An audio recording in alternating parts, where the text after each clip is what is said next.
ഈ എൻട്രൻസ് എക്സാമിന് പ്രത്യേകിച്ച് IPMET പോലുള്ള ഒരെണ്ണത്തിന് പഠിക്കുന്ന സമയത്തുള്ള ഏറ്റവും വലിയൊരു സംഭവം എന്താണെന്ന് അറിയാം? അഡിഷൻ മുതൽ നമ്മൾ മാത്സ് വീണ്ടും പഠിച്ചു തരണം. അപ്പോൾ ഞാൻ പഠിച്ചു തന്നിട്ടുണ്ട്. ഇന്ന് ആദ്യം ഞാൻ പഠിച്ചത് first topic natural number, successor, predecessor, അത് കഴിഞ്ഞ് ഹോൾ നമ്പർ, പ്രൈം നമ്പർ, അത് കഴിഞ്ഞിട്ട് വന്ന് ഇവിടെ ഉണ്ട് properties of whole number, natural numbers, എന്നിട്ട് അഡീഷൻ്റെ പ്രോപ്പർട്ടീസ്, സബ്ട്രാക്ഷൻ്റെ പ്രോപ്പർട്ടീസ്, അത് നമുക്ക് അറിയാത്തല്ലേ, ഇങ്ങനെ വരുന്ന പഠിക്കണം. എന്നിട്ട് അവസാനം നമ്മളെത്തി ബോർഡ് മാസൊക്കെ എത്തി. പിന്നെയും ഒരു 5th ഗ്രേഡ് റാങ്കിലുണ്ട് നമ്മൾ ഈ അഡീഷൻ്റെ പ്രോപ്പർട്ടീസ് എന്നൊക്കെ പറയുമ്പോൾ കമ്മ്യൂണിറ്റേറ്റീവ്, അസോസിയേറ്റീവ് എന്നൊക്കെ പറഞ്ഞിട്ട് ഇതൊക്കെ നമുക്ക് ആർക്കും അറിയാത്ത, മേ ബി ആ പ്രത്യേക പേരറിയണ്ടാവില്ലായിരിക്കും. പക്ഷെ അത് നമ്മൾ ക്ലാസ് 11 എത്തുമ്പോൾ സെറ്റ്സിനൊക്കെ ആയിട്ട് അവിടെ പേരൊക്കെ പഠിച്ചതാണ്. അതായത് ചെറുപ്പത്തിൽ പഠിച്ചതുകൊണ്ട് അസോസിയേറ്റീവ് എന്ന് പറഞ്ഞാൽ എനിക്ക് ഓർമ്മ ഉണ്ടാവണമെന്നില്ല. പക്ഷെ 11th സെറ്റ്സ് പഠിച്ച സമയത്തുള്ളതുകൊണ്ട് നമുക്ക് ഓർമ്മ ഉണ്ട് ഇപ്പോൾ അത്.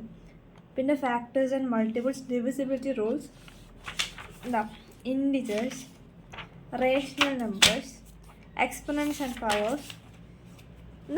ഇതൊക്കെ നമുക്ക് ഭയങ്കര ഈസിയാണ്. നമ്മൾ IPMET കിട്ടില്ലെന്ന് വിചാരിച്ചിട്ടുണ്ടെങ്കിൽ IPMET ക്വസ്റ്റ്യൻ പേപ്പർ എടുത്താൽ മതി.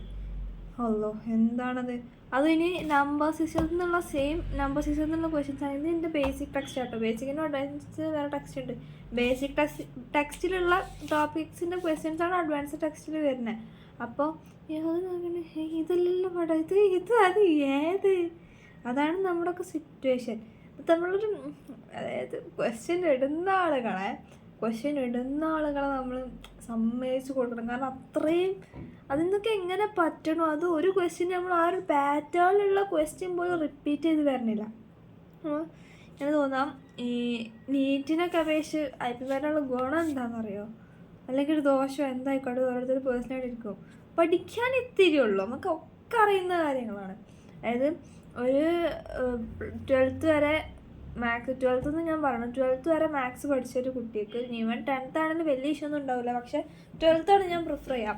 ഈ 12th വരെ മാത്സ് പഠിച്ചൊരു കുട്ടി, അതും ഇങ്ങനെ ഒരു പ്രത്യേകിച്ച് കുഴപ്പമൊന്നുമില്ലാതെ ഒരു 80% മാർക്ക് എല്ലാ വർഷവും ഉണ്ടാകുന്നൊരു കുട്ടി ആണെന്നുണ്ടെങ്കിൽ IPMET എല്ലാ ടോപ്പിക്കും അവർക്ക് അറിയാം, അല്ലെങ്കിൽ അവനെ അറിയാം, അതിനൊന്നും ഇഷ്യൂ ഇല്ല. പക്ഷേ ക്വസ്റ്റ്യൻ ചെയ്യണമെന്നുണ്ടെങ്കിൽ ടോപ്പിക്ക് അതൊന്നും മനസ്സിലാവണം. നമുക്ക് ആർക്കും അഡീഷനും സബ്ട്രാക്ഷനും ഒന്നും അറിയില്ല. അത് സിമ്പിളായിട്ട് ഇനി IPMET അഡീഷൻ 2 നമ്പർ എന്തെങ്കിലും 2 നമ്പർ ആഡ് ചെയ്തിട്ടുണ്ടെങ്കിൽ ചിലപ്പോൾ ഉത്തരം കിട്ടുമായിരിക്കും. പക്ഷേ ക്വസ്റ്റ്യൻ അതാണെന്ന് നമുക്കാർക്കും മനസ്സിലാവില്ല. അതൊക്കെ അങ്ങനെ ക്വസ്റ്റ്യൻ ചെയ്യുന്ന ആളുകൾക്കൊക്കെ ഉണ്ടല്ലോ ഭയങ്കര സ്കില്ലാണ്, സമ്മതിച്ചു കൊടുക്കണം.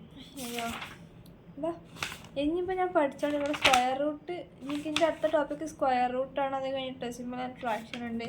നമ്പർ 6 അടുത്തെങ്ങനെ കഴിയുന്നു, അത് കഴിഞ്ഞിട്ട് ഇന്ന് അൽജബ്രയും കൂടെ തീർക്കണം. എനിക്കിനി 30 ദിവസം കൂടെ ഉള്ളേ. എന്തായാലും നല്ലതാണ്, വളരെ നല്ലതാണ്.